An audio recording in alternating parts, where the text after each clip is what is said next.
भारत ने ऑपरेशन दोस्ती के तहत तुर्की में अपनी एनडीआरएफ की टीम भेजी ताकि जल्द से जल्द तुर्की को इस संकट से बाहर निकाला जाए। लेकिन भारत की इस मदद के बदले तुर्की ने यूएन में अपनी पीठ दिखा दी और दुश्मन देश पाकिस्तान के बोल में हाँ मिलाता रहा।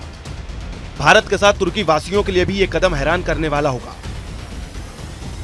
क्योंकि जब एनडीआरएफ की टीम ऑपरेशन दोस्त को खत्म करने के बाद लौटने की तैयारी कर रही थी तो वहां के लोगों ने भारत के इस कदम की खूब सराहना भी की और भावुक होकर टीम की विदाई की।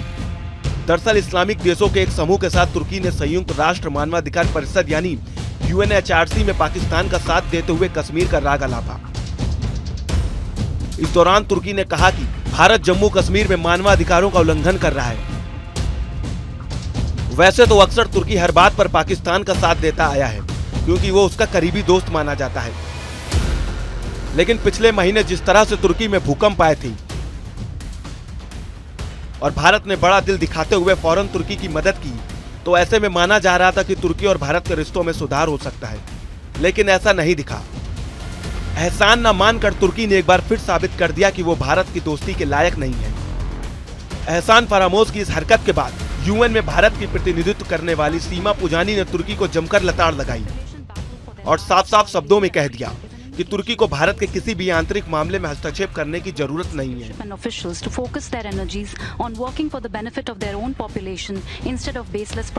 अब ऐसे में कई लोगों के मन में ये सवाल जरूर उठ रहा होगा कि क्या तुर्की की मदद करके भारत ने सही किया? तो जान लीजिए, भारत हमेशा से ही संकट के समय पड़ोसी देशों की मदद करता आया है। संकट के समय मानवीय सहायता देना और पीड़ितों को शरण मुहैया कराना एक स्वाभाविक प्रतिक्रिया है, जिसमें भारत का एक सहिष्णुता और उदारता से भरा इतिहास रहा है। नेबर फर्स्ट यानी पड़ोसी पहले भारत की कूटनीति की प्रमुख विशेषता रही है, जिसका उदाहरण हम हाल ही में अफगान संकट, कोरोना महामारी और श्रीलंका आर्थिक त्रासदी के समय देख चुके हैं। अगर इनको ध्यान में रखा जाए तो मुसीबत की घड़ी में भारत का तुर्की को मदद भेजने का फैसला स्वागत योग्य था। खैर, भारत का तो काम ही नेकी कर दरिया में डाल है।